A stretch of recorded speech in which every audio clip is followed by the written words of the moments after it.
The Mediterranean Sea acted as a natural barrier defending the Romans. The Mediterranean Sea also promoted trade, making Rome a stronger civilization.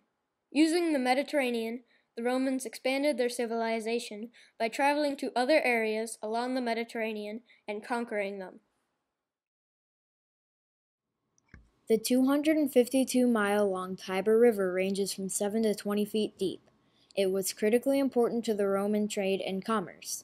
Ships could reach as far as 100 kilometers 60 miles upriver. It also provided an early defense against opposing civilizations on the other side of the river.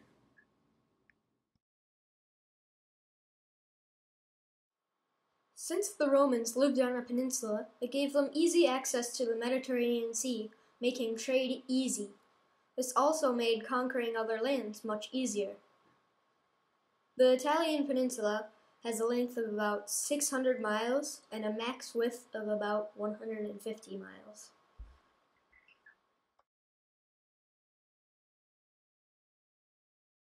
The Apennine Mountains are 840 miles, 1,350 kilometers long. They protected the Romans from invasions, but impeded their travel.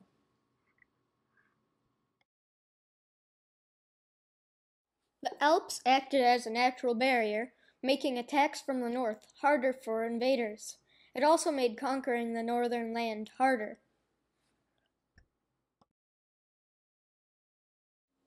The Colosseum, called the Flavian Amphitheater by the Romans, was where gladiators fought, particularly lions or other gladiators, to the death.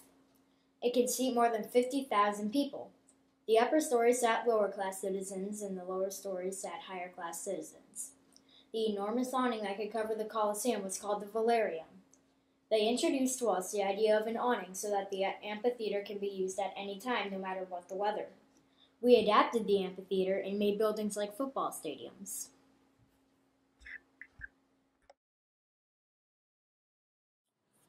The Pantheon was a temple built to honor all Roman gods. The height and diameter of the Pantheon are both the same, making the interior of the Pantheon similar to a sphere. The diameter and height of the building are both 141 feet and 8 inches. At the top of the Pantheon, there is a circular hole called the oculus, which is the Latin word for eye. Enduring impacts of the Pantheon include the dome and the pillars. Pillars are used for holding up ceilings and for decoration. Pillars can be found on many government buildings. Domes have a lot of structural strength, if properly built, and can be found on many government buildings.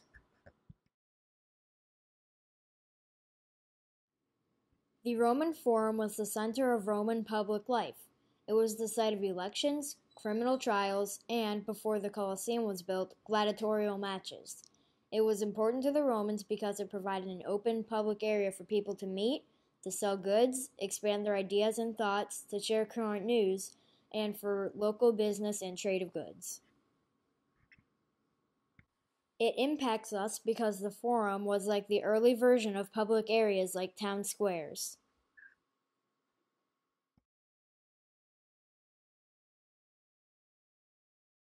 The aqueducts were giant structures for transporting waters. It could be referred to as some of the world's earliest plumbing systems.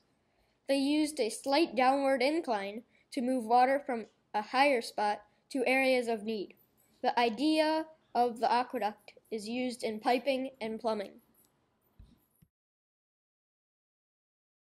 Houses were typically made out of timber and stones. They had slightly slanted roofs so that the water wouldn't gather on top of their houses.